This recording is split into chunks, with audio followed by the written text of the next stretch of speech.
ഒരു മനുഷ്യായുസിൽ എത്ര ദുരന്തങ്ങളെ ഒരാൾക്ക് ഏറ്റുവാങ്ങാൻ കഴിയും? ഉത്തരം ആലോചിച്ചു തുടങ്ങുന്നതിന് മുമ്പേ നിങ്ങളൊന്ന് പെരുമ്പളയിലെ സുബൈദയുടെ വീട്ടിലേക്ക് വരിക. എണ്ണിത്തിട്ടപ്പെടുത്താനാവാത്ത സങ്കടങ്ങൾ ആവർത്തിക്കുന്ന ഇവരുടെ ജീവിത കഥ കേൾക്കുക. കീമോതെറാപ്പി കൊണ്ട് കൊഴിഞ്ഞു വീണ മുടിയും കരുവാളിച്ച മുഖവും മരുന്നുകൾ കഴിച്ച് നീർക്കെട്ടിയ ശരീരവുമായി സുബൈദ ചോരമണക്കുന്ന തന്റെ പോയ കാലത്തെപ്പറ്റി പറഞ്ഞു തുടങ്ങുകയാണ്. ഇത് സുബൈദ 19ാമത്തെ വയസ്സിൽ നിറയെ സ്വപ്നങ്ങളുമായി കൊല്ലം സ്വദേശി ലത്തീഫിന്റെ ഭാര്യയാവാൻ നിയോഗിക്കപ്പെട്ടവൾ. സന്തോഷം മാത്രം നിറഞ്ഞു നിന്ന നാളുകളിൽ അവർ അറിഞ്ഞിരുന്നില്ല ഒരു പെൺകുഞ്ഞിനെ കയ്യിലേൽപ്പിച്ച് തന്റെ പ്രിയപ്പെട്ടവൻ എന്നേക്കുമായി ഉപേക്ഷിച്ചു പോകുമെന്ന്. 2 വർഷം മാത്രം നീണ്ട ആ ദാമ്പത്യത്തിൽ നിന്ന് തുടങ്ങിയതാണ് സുബൈദയുടെ ജീവിതത്തിലെ വിധിയുടെ ക്രൂരമായ വിളയാട്ടങ്ങൾ. ഇനി എന്ത് എന്നറിയാതെ പകച്ചു നിന്ന നാളുകൾക്കൊടുവിൽ സുബൈദ കാസർഗോഡ് നഗരത്തിൽ ടൈലറിംഗ് ജോലിക്ക് പോയി തുടങ്ങി. അവിടെ നിന്ന് കിട്ടിയ തുച്ഛമായ ശമ്പളം കൊണ്ട് വീട്ടിൽ അടുപ്പ് പുകച്ചു, മകളെ പഠിപ്പിച്ചു. അതിനിടെ 30ാം വയസ്സിൽ സുബൈദ വീണ്ടും വിവാഹിതയായി. പക്ഷെ വിധി അവിടെയും തിരിച്ചടികളുടെ കെണികളൊരുക്കി കാത്തു നിൽക്കുന്നുണ്ടായിരുന്നു. കേവലം 5 മാസം മാത്രമാണ് ഈ വിവാഹ ജീവിതത്തിനും ആയുസ്സുണ്ടായത്. മലേഷ്യക്ക് പോയ ഭർത്താവിന്റെ മയ്യത്ത് കെട്ടിലാണ് ദുരൂഹ മരണത്തിന്റെ രൂപത്തിൽ തിരിച്ചു വീട്ടിലെത്തിയത്. കണ്ണീരിന്റെ ഇരുട്ടമുറിയിൽ മറയിരിക്കൽ കഴിഞ്ഞതിന്റെ പിറ്റേ ദിവസം സുബൈദ പിന്നെയും ടൈലറിംഗ് കടയിലേക്ക് മടങ്ങിയെത്തി. ജീവിക്കാൻ, വിഷപ്പടക്കാൻ അവർക്ക് മുന്നിൽ അതല്ലാതെ വഴികളുണ്ടായിരുന്നില്ല. വീട്ടുകാരുടെ നിർബന്ധത്തിന് വഴങ്ങി ഹതഭാഗിയായ സുബൈദക്ക് ഒരിക്കൽ കൂടി മണവാട്ടിയുടെ വേഷം അണിയേണ്ടി വന്നു. നാടുനീളെ പെൺകുട്ടികളുടെ ജീവിതം തകർത്ത തട്ടിപ്പു വീരന്റെ കൈകളിലേക്കാണ് അവർ ഇത്തവണ എത്തപ്പെട്ടത്. വഞ്ചന തിരിച്ചറിയുമ്പോഴേക്കും ഏറെ വൈകിയിരുന്നു. ഉണ്ടായിരുന്ന ഒരു തരി പൊന്ന് അയാൾ വിറ്റുതുലച്ചു. അങ്ങനെ 3ാമത്തെ വിവാഹ ജീവിതത്തിനും പൂർണ്ണവിരാമമായി. ദുരന്തങ്ങളുടെ തീരത്ത് നിന്ന് സുബൈദ വിധിയോട് പൊരുതി നോക്കാൻ തന്നെ തീരുമാനിച്ചു. കരഞ്ഞു തീർക്കാനുള്ളതല്ല, മകൾക്ക് കാവലിരിക്കാനുള്ളതാണ് തന്റെ ആയുസ്സെന്ന് മനസ്സിലുറപ്പിച്ചു. രാവിലെ 7 തൊട്ട് 10 വരെ ടൈലറിംഗ് ക്ലാസും അതിനുശേഷം രാത്രിയോളം നീളുന്ന കടയിലെ ജോലിയും. ബാങ്കിൽ നിന്ന് വായ്പയെടുത്ത് പൊളിഞ്ഞു വീടാറായ വീട്ടിൽ അവർ ഒരു മുറി കൂട്ടിച്ചേർത്തു. മകൾക്ക് പുതിയ ജീവിതം തുടങ്ങാനുള്ള ആദ്യത്തെ നീക്കിയിരിപ്പ്. ചെറിയ സമ്പാദ്യം കൊണ്ട് അവൾക്ക് വേണ്ടി സ്വർണത്തിന്റെ കമ്മല് വാങ്ങി പ്രതീക്ഷയുടെ നാളുകളിലേക്ക് ആ കൊച്ചുകുടുംബം മടങ്ങി വരികയാണെന്ന് തോന്നിപ്പിച്ചു. അതിനിടെയാണ് സുബൈദയ്ക്ക് ദുബായിൽ നിന്ന് ഒരു ഓഫർ ലഭിക്കുന്നത്.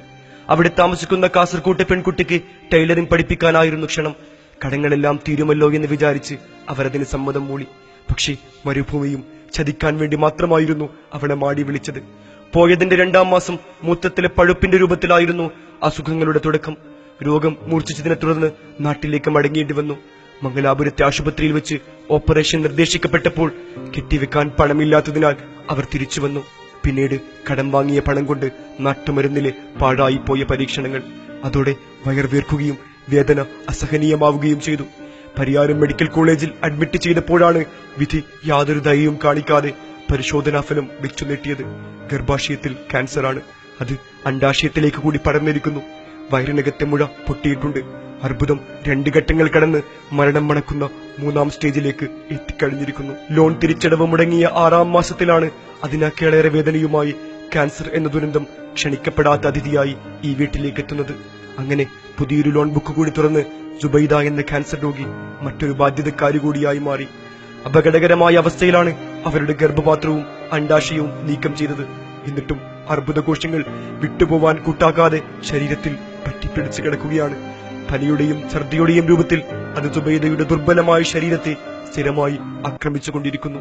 4 മാസത്തെ രോഗജീവിതം ഇവരുടെ മനസ്സും ശരീരവും ഒരുപോലെ തകർത്തിരിക്കുന്നു. കീമോ ചെയ്ത് മുടി പറ്റിക്കൊഴിഞ്ഞുപോയി. ഓപ്പറേഷനിലൂടെ പുറത്തെടുത്ത വൻകുടലും ചെറുകുടലും ബാഗിലാക്കി ശരീരത്തിൽ തൂക്കിയിട്ടിരിക്കുകയാണ്. മറ്റൊരവയവം പോലെ തോന്നിക്കുന്ന ഈ ബാഗ് അനങ്ങുമ്പോൾ പോലും ശരീരത്തെ കുത്തിനോവിപ്പിക്കും. ഒന്ന് ചെരിഞ്ഞു കിടക്കാൻ പോലും കഴിയില്ല. ബാത്റൂമിൽ പോകുന്നത് പരസഹായത്തോടു കൂടിയാണ്. ഇരിക്കാനും നന്നേ പ്രയാസം. കണ്ണു ചിമ്മുമ്പോഴേക്കും പേരറിയാത്ത നോവുകൾ അസ്ഥികളെ തുളച്ചു കയറും. കൂട്ടുകാരാ, ഈ അവസ്ഥ നിങ്ങൾക്കൊന്ന് സങ്കല്പിക്കാനെങ്കിലും കഴിയുമോ? ഇനിയും കീമോതെറാപ്പി വേണ്ടിവരും. അത് താങ്ങാനാവാതെ ശരീരം വിറക്കും, അവയവങ്ങൾ പിണങ്ങും. 1 മാസം 15,000 രൂപ മരുന്നിന് മാത്രം വേണം. പുറത്തെടുത്ത ശരീരഭാഗങ്ങൾ കൂട്ടിച്ചേർക്കാൻ മറ്റൊരു ഓപ്പറേഷൻ കൂടി വേണ്ടിവരും.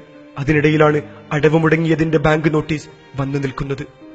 സുബൈദയുടെ ജീവിതത്തിലെ എല്ലാ ദുരന്തങ്ങളും കണ്ടു നിൽക്കുന്ന ഷംല എന്ന മകൾക്ക് 22 വയസ്സായിരിക്കുന്നു. +2 പഠനം നിർത്തിയതാണ്.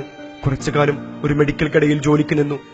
സംരക്ഷിക്കുമെന്നുറപ്പുള്ള ആളൊരുത്തന്റെ കയ്യിൽ അവളെ ഏൽപ്പിക്കണമെന്ന സ്വപ്നം കൂടിയാണ് രോഗത്തിന്റെ കട്ടിലിൽ തളർന്നു കിടക്കുന്നത്. സുബൈദയുടെ ആരോഗ്യം മാത്രമല്ല, ഷംനയുടെ സ്വപ്നങ്ങൾ കൂടിയാണ് ക്യാൻസർ എന്ന രോഗം ഒറ്റയടിക്കില്ലാതാക്കിയത്. ഈ അവസ്ഥയിൽ ഞങ്ങൾ എന്തു ചെയ്യാനാണ്? നിസ്സഹായായ സ്ത്രീകളുടെ വിങ്ങലുകളിൽ ഈ മേൽക്കൂര പോലും കണ്ണുനീർ പൊഴിക്കുകയാണ്. 43 വയസ്സിലെ ജീവിതത്തിനിടയിൽ 4000 യുഗങ്ങളുടെ നോവുകളാണ് സുബൈദ അനുഭവിച്ചു തീർത്തത്.